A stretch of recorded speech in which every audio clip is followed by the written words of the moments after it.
여러분들 성경을 보시면서요, 하나님의 의도가 무엇인지를 잘 아시면 좋겠습니다. 하나님이 우리에게 성경을 주신 이유는 이 성경을 보면서 저와 여러분들이 하나님을 깨닫고 하나님의 백성으로 그렇게 거듭나기를 원하시는 거죠.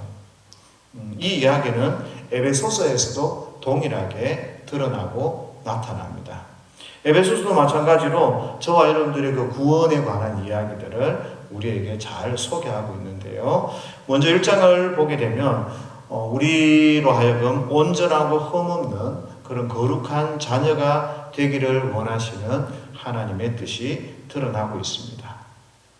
그런데 저와 여러분들이 이렇게 거룩하고 온전한 하나님의 백성이 되는 과정을 설명하면서 만약에 하나님의 백성이 거룩하게 되어야 되는데 여전히 세상 풍속을 따르고 여전히 자기 욕심을 따라 살면 거룩한 백성이 될 수가 없습니다.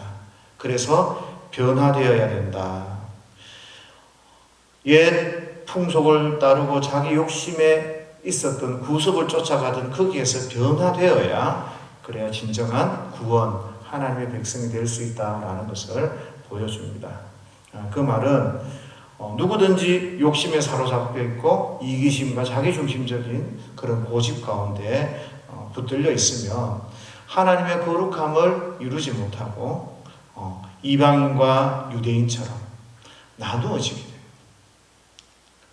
연합해서 온전한 하나님의 나라, 온전한 거룩한 사람이 되어져야 되는데 욕심과 자기중심, 이기심 이런 것들로 말미암아서 하나님의 나라를 이루지 못한다라는 것을 지적을 해주고 있습니다.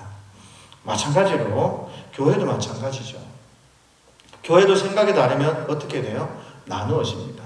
자기의 생각, 자기의 의견, 자기의 욕심 이런 것들을 좀 내려놔야 하나가 되는데 여전히 자기 생각만 하고 자기 것만 챙기고 있으면 교회도 분리가 되겠죠. 그래서 제대로 된 교회, 제대로 된 하나님의 백성이 되기 위해서는 사람이 새롭게 변화되어야 한다라는 것을 에베소서에서 이야기를 합니다.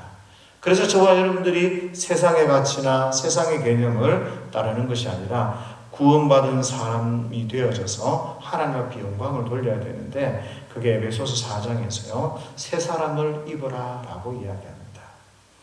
어떻게 말씀하시는가 하면 24절에 하나님을 따라 의와 진리와 거룩함으로 지으심을 받은 새 사람을 입어라. 내 예전의 구석 생각, 내 욕심, 교만 다 버리고 세상의 생각 다 버리고 의와 진리와 거룩함을 입은 그런 새 사람이 되라. 이게 구원받은 사람의 모습이에요. 저와 여러분의 삶 가운데 의가 진리가 거룩이 나타나야 그래야 진짜 성도라고 할 수 있습니다. 그러고 나면 새 사람이 어떻게 살아야 되는지 성경에서 또 쭉 설명을 해줘요. 그 짓을 버리라. 그리고 너희는 참된 것을 말해라. 그리고 분을 품더라도 죄짓지 마라. 이렇게 하면서 새 사람이 어떻게 살아야 되는지를 쭉 설명을 해주게 됩니다. 그러면서 거룩한 백성으로 거룩한 교회로 거룩한 성도로 어떻게 살 수 있을까 고민하라 그렇게 이야기해요. 그러면서 1절에 보면 5장 1절에 넘어와요. 5장 1절 보면 하나님을 본받는 자가 되라. 하나님을 본받는 자가 되면 그러면 우리가 거룩한 백성처럼 살아갈 수 있고 거짓도 버리고 참된 것을 말하고 죄짓지 않고 그렇게 살아갈 수 있습니다. 그런데 이렇게 하나님을 본받기 위해서는 에베소서에서요 사랑을 깊이 깨달아야 한다 그렇게 이야기해요.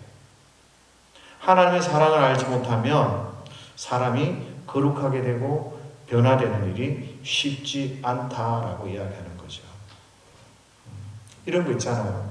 우리가 하나님 앞에 기도를 하는데 믿고 기도하는 거랑 믿지 않고 되면 되고 말면 말고 이렇게 기도하는 거랑 좀 차원이 다릅니다. 마찬가지로 우리가 하나님을 본받는 자가 되려고 하는데 하나님을 사랑하면서 행동하는 거하고 하나님을 사랑하지 않고 대충 그렇게 행동하는 것하고는 많이 다를 수가 있습니다. 그래서 그런 것들을 주의하라고 하나님을 본받으라 라고 말씀하면서요. 15절에 가면 지혜 있는 자처럼 우리가 행동하라 이러는데 이 말씀은 우리 보고 성숙하란 말이에요. 지혜 있는 자처럼 생각이 있고 지혜 있는 자처럼 행동해라. 그냥 아무 생각 없이 사는 게 아니라 성숙하게 하나님을 본받는 자가 되고 그 사랑 가운데서 그렇게 믿음으로 잘 순종하며 나가라. 이런 말씀을 우리에게 합니다. 좀 지루하죠? 그렇지만 잘 들으셔야 돼요. 근데 마지막에 보면 피차 복종하라 그래요. 성숙한 게 피차 복종하게 돼 있어요. 지체의 원리를 가지고 손이 발이 목이 배를 위하는 것처럼 서로 잘 듣고 이해해 가면서 서로 복종하고 용납하면 성숙해지는 그런 삶의 모습들을 드러낼 수가 있습니다. 이렇게 에베소서가 하나님의 백성으로 하나님을 기쁘시게 하는 그 하나님의 교회의 그 모습을 우리에게 설명을 해주고 있는 겁니다. 예수님을 중심으로 성도가 어떻게 성숙해가고 어떤 교회를 세워져 가야 할 것인가 설명하는 과정 가운데서 오늘 본문에서 드러나는 것처럼 부부의 문제, 가정의 문제, 직장의 문제 이런 구체적인 예를 들어서 저와 여러분들에게 설명하는 거죠. 좀 바꿔서 이야기하면 우리의 부부 생활이, 우리의 가정 생활이, 우리의 직장 생활이 우리의 구원과 연관이 되어 있다. 우리의 성숙함과 연관이 되어 있다라고 생각하시면 될 것 같습니다. 그래서 저는 오늘 여러분에게 말씀드리고 싶은 게 오늘 어버이 주일을 지키는데 이 어버이 주일을 부모님을 공경하는 것 이것을 윤리적인 그런 부분으로 다루는 게 아니라 그래서 윤리적인 것 그래 당연히 사람이니까 해야지 엄마 아빠 사랑하고 엄마 아빠를 위해서 뭐 선물 하나 하고 밥도 사드리고 돈도 드리고 이런 문제 여기까지만 생각하는 게 아니라 구원과 성숙에 관련되어져서 내가 어떻게 하나님 앞에 복종하고 순종하며 살아야 할 것인가 이런 문제들을 좀 생각했으면 좋을 것 같습니다. 1절 2절 이제 다 같이 한 목소리로 봉독합니다. 시작. 자녀들아 주 안에서 너희 부모에게 순종하라. 이것이 옳으니라. 내 아버지와 어머니를 공경하라. 이것이 약속이 있는 첫 계명이니 당연히 부모님께 순종해야 돼요. 근데 왜 우리가 이 부모님께 순종하는 게 그렇게 중요하고 성경에서 저와 여러분들에게 부모님에게 순종하라고 하나님이 말씀하시는가? 우리는요, 부모님께 순종하면서 하나님께 순종하는 것을 배우게 됩니다. 우리는 하나님을 아버지라 그렇게 자주 부릅니다. 우리에게는 육신의 아버지도 있지만 하늘의 아버지도 있으니까 참 행복하고 즐거운 좋은 사람들입니다.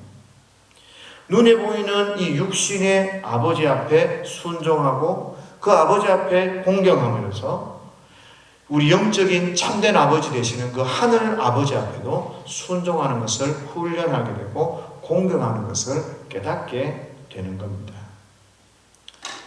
눈에 보이는 부모님도 사랑하지 못하는데 눈에 보이지 않는 하나님을 순종하고 사랑한다는 말은 성경에서 지적하죠. 그것은 거짓말이다. 그래서 하나님께서는 구약 율법 가운데 굉장히 엄격하게 부모님을 사랑하고 부모님을 공경하는 것을 강조했습니다. 왜요? 이 부모 공경이 하나님을 공경하고 부모에게 순종하는 것이 하나님께 순종하는 것과 연관이 되어져 있기 때문이죠. 그래서 신명기 21장 18절에서 보면 부모님께 패역한 아들, 타일러도 되지 않는 아들, 이 아들을 마당에 끌고 나가서 이 아들이 패역하고 이 아들이 잘못됐습니다 라고 이야기하면 사람들이 전부 그 마당에서 돌로 쳐 죽였다. 쳐 죽이라고 해요. 왜? 보이는 부모님한테 패역하는 이 아들은 눈에 보이지 않는 하나님께도 패역할 수 있는 거예요. 눈에 보이지 않는 그 하나님께 패역하는 자는 당연히 돌에 맞아 죽어야 되거든요.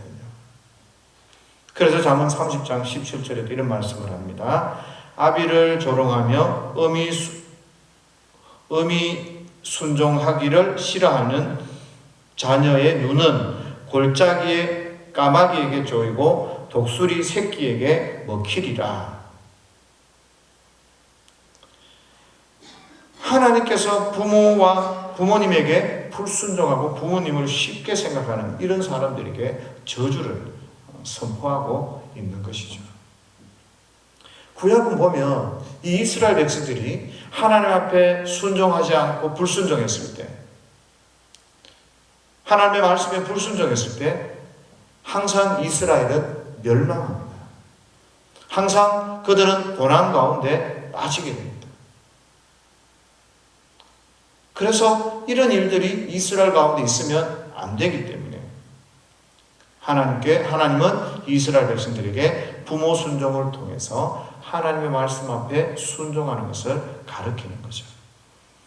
이스라엘 백성이 순종하면 어디든 말씀에 순종하면 어디든 나가서 이기고 승리했습니다. 가나안도 정복했고요. 열강 가운데서 그 힘센 나라들 가운데 있었지만 거기에서 당당히 버티며 살아갈 수 있었습니다.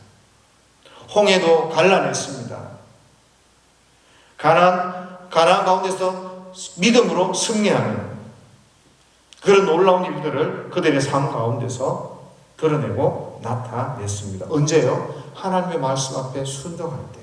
그러나 이스라엘 백성이 하나님을 떠나면 이스라엘은 고난 가운데 던져지고 포로로 끌려가고 온갖 부패와 타락한 두려움과 어두움 가운데서 그렇게 살아갈 수밖에 없었습니다. 만약에 이런 것처럼 예수 믿는 사람이 타락하고 불순종하게 되면 어떻게 돼요? 똑같이 고난과 포로와 부패와 타락과 절망과 그 저주 가운데 던져질 수밖에 없겠죠. 그래서 성도들이 부모님께 순종하는 것들을 배워서 하나님께 믿음으로 잘 순종하며 나가야 하는 것입니다. 눈에 보이는 아버지, 그 부모님을 공경하고 순종함으로써 생명을 주시고 우리에게 은혜를 주시고 우리에게 힘을 주시는 그 하늘 아버지 앞에 늘 순종해야 됩니다. 그래서 하나님께서는 부모님을 그렇게 강력하게 말을 듣지 않는 그 자녀들을 돌로 쳐 죽이면서까지 우리에게 교훈을 하고 있습니다. 그래서 오늘 저와 여러분들은 부모님께 철저하게 순종하십시오. 그러면 누가 저한테 그렇겠죠? 시대에 안 맞아요. 저 부모님하고 이야기하다 보면 말이 안 맞고 수준이 안 맞고 답답해서 참 힘들어요. 근데 기억하십시오. 부모님 말씀 앞에 순종하는 거는 훈련. 내가 하나님의 말씀 앞에 순종하기를 훈련받고 하나님의 말씀 앞에 철저히 잘 순종하기 위한 그 훈련이 바로 부모님 말씀 앞에 순종하는 거죠. 장군님의 말에만 순종하는 게 아니라 중대장의 말에도 순종해야 되고 하사관의 말에도 순종해야 되고 병장의 말에도 순종해야 되거든요. 명령에 복종해야 되거든요. 병장의 말에 복종하지 않는 사람이 장군의 말에 복종한다? 장군은 안 믿는 거예요. 지금 소대장이 돌격 앞으로 라고 이야기하는데 그때 그 명령에 따르지 않는 사람이 장군이 와서 돌격 앞으로 한다고 해서 나가겠는가? 안 나간단 말이죠. 훈련이에요, 훈련. 부모님 앞에 순종하는 거. 답답해도, 말이 안 통해도, 그게 훈련이에요. 여러분들 착각하시는 것 중에 하나가요. 우리가 하나님 말씀 앞에 순종하면 그 하나님의 뜻은 내 생각에 다 맞을 것 같아요? 안 맞습니다. 때로는 하나님의 계획에 하나님의 뜻이 이해가 안 됩니다.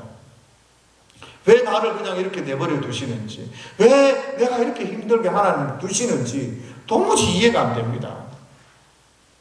하나님의 뜻은요, 내 뜻과 달라요. 하늘과 땅처럼 차이가 납니다. 하나님 생각도 도무지 내가 훈련이 되지 않으면, 믿음으로 그렇게 결단해서 하나님 앞에 순종하겠다고 그렇게 강력하게 결단하지 않으면 순종하는 게 어렵습니다. 원수를 사랑하래요. 용서하래요. 나는 용서가 안 되는데 하나님 용서하래요. 그 말씀을 순종하는 게 쉽습니까? 안 쉽습니다. 그래서 이런 하나님의 말씀을 순종하기 위해서 우리에게는 의지적 결단과 훈련, 부모님 앞에 순종하면서 답답해도 순종하면서 하나님 앞에 순종하는 훈련들을 해야 되는 거죠. 하나님이 때로는 우리 보고 홍해를 가래요. 홍해 앞에 섰습니다. 건너가라. 이해가 되지 않아요. 너한테 있는 가장 귀한 거 그거 하나님 앞에 드려라. 아브라함 이삭 갖다 바치라는 것처럼 그렇게 하나님이 우리에게 요구하신단 말입니다. 그런데 우리는 그 하나님의 말씀 앞에 순종해야 되잖아요. 왜요? 그게 바로 생명의 길이고, 그게 바로 믿음의 길이고, 그게 바로 승리의 길이기 때문에. 그래서 우리는 부모님 앞에 순종해야 되는 이유요, 하나님의 말씀 앞에 순종하기 위한 훈련이다. 하나님의 말씀 앞에 가면 하나님의 명령이 바로 뭐예요? 네 아버지와 어머니를 공경해라. 거기부터 우리는 하나하나 순종하며 그렇게 믿음으로 나아가야 됩니다. 3절입니다. 다 같이 읽습니다. 시작. 이로써 내가 잘되고 땅에서 장수하리라. 예, 하나님의 말씀을 들으면 하나님이 잘되고 땅에서 장수하게 해주겠다 말씀하십니다. 순종해야 승리하고요, 순종해야 생명을 얻게 되고, 순종해야 잘되는 은혜가 있습니다. 육신의 아버지를 공경할 때 하나님의 말씀을 공경하는, 그 말씀에 순종하는 것처럼 잘되고 장수하겠다 하나님 약속해 주셨습니다. 그런데 우리 하늘 참 아버지, 우리 하늘 아버지 앞에 순종하면 그 하나님 아버지께서도 결국 우리를 형통하게 하시고 우리를 구원해 주시는 것을 보게 됩니다. 여호수아 1장 7절 말씀을 보면 이런 말씀이 있어요. 오직 강하고 극히 담대하여 나의 종 모세가 내게 명령한 그 율법을 다 지켜 행하고 우로나 좌로나 치우치지 말라. 그러면 어디로 가든지 형통하리니 이 율법책을 내 입에서 떠나지 말게 하며 주야로 그것을 묵상하여 그 안에 기록된 대로 다 지켜 행하라. 그리하면 내 길이 평탄하게 될 것이며 내가 형통하리라. 그렇게 말씀하십니다. 오늘 여호수아가 가나안 땅에 이스라엘 백성들, 이제까지 종소리 하다가 이제까지 광야에서 여기저기 떠돌던 이 이스라엘 백성들을 데리고 가나안 땅을 치고 들어가서 전쟁을 해야 되는데, 하나님이 약속하시는 게 뭔가 하면 무기를 주는 것도 아니고 철병거를 주는 것도 아니고 무슨 말씀을 하셔요? 율법을 다 지켜 행해라. 그러면 형통할 것이다. 이 말은 무슨 말입니까? 가나안 땅을 점령할 것이다.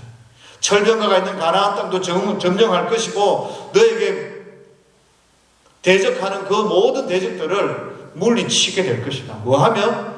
하나님의 말씀을 붙들고 그 말씀 앞에 순종하면 형통하고 평안하고 이길 것이다 라고 약속해 주시는 겁니다. 그래서 이 우리 하늘 아버지께서 육신의 아버지를 통해서 순종을 배워라 그렇게 말씀하시는 거죠.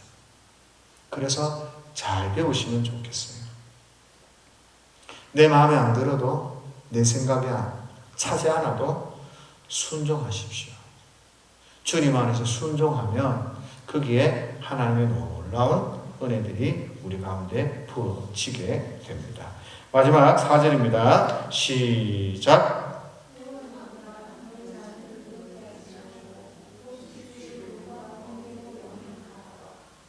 네. 이제 아비들에게, 부모님들에게 이야기를 하는 거죠. 오늘 어버이주일이니까, 그죠? 부모님에게 반성해야 되는 거예요, 그죠? 자녀를 양육할 때 자신의 생각을 가지고 자녀를 망치지 마십시오. 그 말씀을 꼭 드리고 싶어요. 하나님께서 이 하나님의 백성들이 하나님 앞에 순종하고 하늘 아버지를 깨닫고 하나님 앞에 믿음으로 살아가기를 원하시는데, 우리는 이 자녀가 하늘 아버지를 못 보게 하고 우리를 보게 해요. 우리를. 그래서 내 생각 가지고, 내 뜻 가지고, 내 비전 가지고, 내 꿈을 가지고 자꾸 자녀들에게 잔소리를 해서 자녀를 망치는 그런 경우들이 있습니다. 내려놓으셔야 됩니다. 진정한 아버지는 하늘 아버지입니다. 하나님 아버지입니다. 그 하나님 아버지께서 우리의 자녀를 키울 수 있도록 우리는 좀 내려놓아야 합니다. 하나님께서 하늘 아버지, 본인을, 당신을 보라고 하면 우리 부모님들도 하늘 아버지를 바라보셔야 되는 거예요. 그런데 자식들에게 자꾸 내 말 잘 들으라, 내 말 잘 들으라 착각하지 마십시오. 우리도 하나님의 말씀을 들어야 되고 우리의 자녀들도 하나님의 말씀을 들어야 합니다. 그래서 저와 여러분들이 하나님의 뜻이 무엇인지 그걸 잘 살피셔야 돼요. 그리고 자녀들을 하나님의 뜻을 따라 잘 양육해야 되죠. 그래서 뭐라고 그럽니까? 너희 자녀를 노엽게 하지 마라. 잔소리 자꾸 해가지고, 그죠? 오직 주의 교훈과 훈계로 하나님의 뜻이 무엇인지 잘 살피고 그렇게 양육해라. 그렇게 이야기합니다. 그래서 제발 자녀들한테 자기 화난다고 화풀이 좀 하지 마세요. 자기가 화나고 자기가 잘못하는 거잖아요. 그런데 그걸 왜 자녀들한테 이야기를 합니까? 자녀들은 화풀이 대상이 아닙니다. 그런 어른들의, 부모님들의 이중적 삶, 이중적 잣대가 자기 자녀를 망칩니다. 그래서 저와 여러분들이 굉장히 하나님 앞에 주의하셔야 돼요. 자녀를 키울 때도 마찬가지입니다. 우리는 하나님 뜻과 반대로 키울 때가 너무 많아요. 어릴 때는 이성이 없잖아요. 자아가 형성되지 않았잖아요. 그때는 뭐하고 똑같아요? 고양이나 애완견이나 비슷해요. 자아가 형성되기 전에는. 그때는 개처럼 훈련시키고 고양이처럼 훈련시켜야 됩니다. 순종하는 거, 잘못된 거 뭐라 하고 때리고 막 뼈 부러지게 때리는 말이 아니죠. 음하게 때리고 하란 말이에요. 그리고 나서 자아가 형성되고 나면 어떻게 해야 됩니까? 대화를 하셔야 돼요. 대화를 통해서 그가 하나님의 뜻이 무엇인지 나도 하나님 앞에서 하나님 뜻을 배우고 너도 하나님 앞에서 하나님의 뜻을 배우고 그렇게 하늘 아버지 앞에 우리가 하나님 아버지 앞에 다 나아가고 그 말씀 앞에 순종해야 되는데 내가 화난다고 자꾸 짜증내고 그렇게 하면 자녀를 망치는 일이고 그 자녀에게 하나님 안 계신다. 하나님 안 계신다. 하나님은 우리에게 진노하시는 하나님이다. 하나님은 우리가 뭔가 조금 부족하면 짜증내시는 하나님이다. 이렇게 가리키는 거하고 똑같단 말입니다. 그래서 저와 여러분들의 태도도 좀 하나님 앞에서 분명히 하셔야 되는 거죠. 이런 측면에서 보면 부모님 앞에 순종하라는 이 말씀은요, 단순히 윤리적인 그런 말씀을 뛰어넘어서요, 하나님의 나라를, 하나님의 성도가 되어가는 그런 굉장히 중요한 구원과 관계된 그런 부분을 차지하고 있는 겁니다. 그래서 저와 여러분들이 하나님 앞에 철저히 그렇게 순종하면서 하나님 앞에 나아가야 되는데 세상 풍조가 안 그렇잖아요. 세상 가치가. 자꾸 우리에게 다른 이야기를 하는 거예요. 요즘엔 시댁에 안 가는 사람도 꽤 많아요. 그러니까 처갓집에 안 가는 사람도 꽤 있는 것 같아요. 서로 자기 편한 대로 살아갑니다. 왜 그렇게 말하고 왜 그렇게 살아가죠? 가정이 파괴되어 있어요. 지금. 마음이 다 안 맞는 거죠. 내 말 좀 잘 들어주고 내 사랑한다고 해주고 내만 이렇게 높여주면 되는데 낯선 사람들끼리 만나서 어색하고 상처도 주고 또 때로는 힘들기도 하고 피곤하기도 하거든요. 그러니까 싫은 거예요. 근데 잘 생각해 보십시오. 하나님이 하나님 말씀 앞에 순종하도록 하는 훈련인지 아니면 하나님이 우리를 달아보는 시험인지 아니면 정말 시월드나 아니면 처갓집이나 이런 데서 정말 너무너무나 안 맞고 폭행 뭐랄까요 그 도덕적으로 아주 안 좋은 그런 비난 다른 사람을 못 살게 하는 그런 것들인지 한번 생각을 해보시라는 거죠. 어쩌면 우리가 한 그런 상황과 환경 가운데서 하나님의 말씀 앞에 순종함으로 우리가 훈련도 받고 그런 과정을 지나쳐야 어떤 결과가 도출될 수 있는 그리고 내가 어떤 사람으로 변화되어져서 성장하고 설 수 있는지 그런 것들에 대해서 고민을 좀 해야 되죠. 그런데 아예 할 생각을 안 하는 거예요. 10월도 사랑할 생각을 안 합니다. 힘들어서 사랑할 생각을 안 합니다. 그러니까 성경하고는 완전히 달라지는 거죠. 세상 사람들은 웃으면서 그럴 수 있잖아요. 시댁에 가니까 힘들고 그래 뭐 낯서니까 그래 자기들끼리 밥 먹고 나는 설거지만 하고 그럴 수 있어요. 그런데 그게 뭐예요? 훈련일 수도 있어요. 하나님의 말씀 앞에 훈련일 수도 있어요. 그게 하나님께서 우리를 성숙하게 세워가는 과정일 수도 있어요. 그래서 하나님께서는 로마서에 보면 고난을 통해서 성도를 훈련시키고 그리고 성숙시켜 나가는 것을 보게 됩니다. 이런 일들이 없으면 언제 참고 이런 일들이 없으면 어디서 참고 그렇게 하나님 앞에 성숙하게 만들어져 나가겠는가라는 거죠.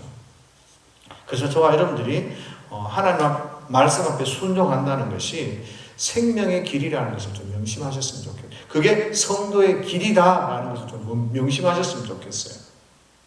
그냥 부모님 공경하니까 그래 유교에서 흘러오는 부모 공경해라 그런 것처럼 윤리적으로 따라가는 게 아니라 내가 이것들을 하면서 하나님의 뜻을 배우고 하나님 앞에 순종하고 하나님의 영광이 드러나고 이것들을 통해서 교회가 하나 되어지고 성도가 성도 되어지고 그런 모습이 드러나는 거죠. 교회도 마찬가지 아닙니까? 내 생각 안 죽이면 교회가 하나 될 수 없어요. 누군가가 왔을 때 내가 낮아지지 않으면 교회가 될 수가 없거든요. 그런데 자꾸 다른 생각하는 거죠. 세상에 배운 거, 세상에 강연 들은 거, 하나님 말씀을 기억해야 되는데 그러다 보면 우리가 성도의 삶을 사는 게 아니라 그냥 품위 있고 고상한 삶을 따라가지만 그 품위와 고상은요 기억하셔야 되는 게요. 세상에서는요 돈과 학벌입니다. 세상 사람들이 말하는 보상은 돈과 학벌 없이 이룰 수가 없어요. 그러나 저와 여러분들이 이 신앙의 길은요 말씀 앞에 순종할 때 하나님 생명의 역사를 일으키시고 하나님 뜻들을 우리 가운데 드러내거든요.